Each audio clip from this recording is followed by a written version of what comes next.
Estados Unidos em 4, Alemanha 6,4, Holanda 5,7, Espanha 1,9, Rússia 2,5, com vários parênteses na inflação russa, né? Porque afinal estão em guerra, né? Eles podem simplesmente, não, russo agora tá fazendo jejum intermitente, tira a comida da lista. E aí, se a comida não sobe de preço, a inflação não sobe.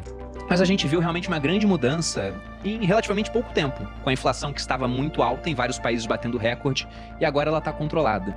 Então, o que a gente tem de mudança na questão macroeconômica por conta dessa variável inflação? O que vocês esperam ver para esse semestre? Tá, legal. Acho que o primeiro ponto é, por que essa inflação caiu? Ela caiu de maneira rápida, né, em alguns países do mundo. Eu acho que você teve um movimento aí ao longo de 2022 dos países desenvolvidos, das economias desenvolvidas, coisa que os emergentes fizeram antes, né? O Brasil, por exemplo, foi um dos primeiros, começou a fazer isso lá em 2021, depois veio o México, Colômbia e tudo mais.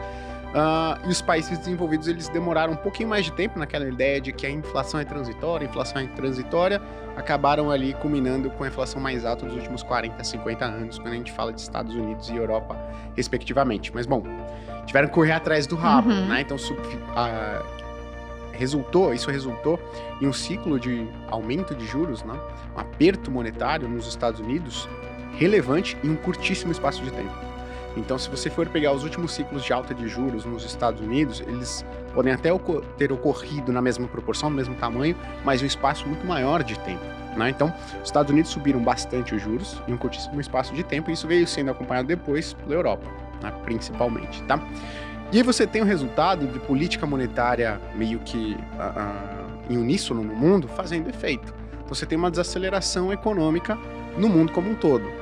Isso é um fator muito importante para trazer principalmente preços de energia para baixo, commodities para baixo, né? Então você teve de um lado a economia chinesa desapontando um pouco no crescimento, e você teve aí a política monetária fazendo efeito nas economias desenvolvidas, né? Lembrando, são as maiores economias do mundo, então quando elas estão crescendo menos, você tem uma demanda menor por energia, preços de energia no mundo como um todo caindo, você trouxe a inflação para baixo. Qual é o patamar que os Estados Unidos, a meta de inflação dos Estados Unidos? Não, a meta de inflação é 2, mas, é uma desinflação bem relevante, né?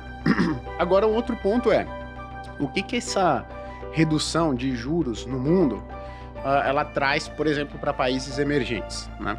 Falando aqui mais especificamente de Brasil, essa inflação para baixo, né, que você comentou, traz o que traz de movimento para os mercados? Bom, primeiro, que com uma inflação mais controlada e com as expectativas mais controladas, você não precisa ter um juros tão alto, né? Então, acho que o primeiro ponto aqui que é claro, é que já é meio quase um consenso, quase não, um consenso no mercado, inclusive o Banco Central já deu a entender que o Brasil não precisa mais de um juro a 13,75, né?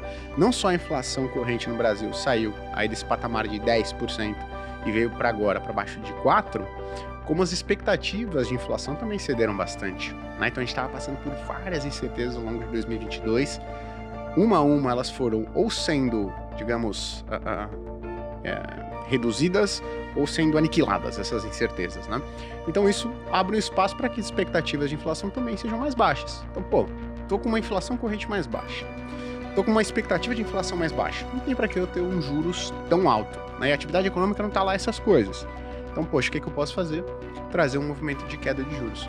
Quando você traz um movimento, você precifica um movimento de queda de juros, os juros futuros caem, você abre espaço para que alguns ativos de risco apresentem uma performance positiva. Então, a gente está no início do movimento em que esse ciclo de alívio da política monetária, né, esse ciclo de queda de juros, está abrindo espaço para os ativos de risco apresentarem bom desempenho. É sempre importante lembrar, né? Os ativos de risco, eles mostram preço de alguma coisa, no caso das ações, de empresa, de negócios, então expectativa de lucro, de resultado das empresas, no caso dos imóveis também, no mercado imobiliário, no caso dos ativos de renda fixa, na expectativa de lucro futura desses ativos pré-fixados, indexados à inflação. Mas o primeiro ponto, mais claro, né, falando mais de investimentos, é que isso abre espaço para que a gente observe aí altas relevantes que já começaram no mercado aí mais de ativos de risco, né?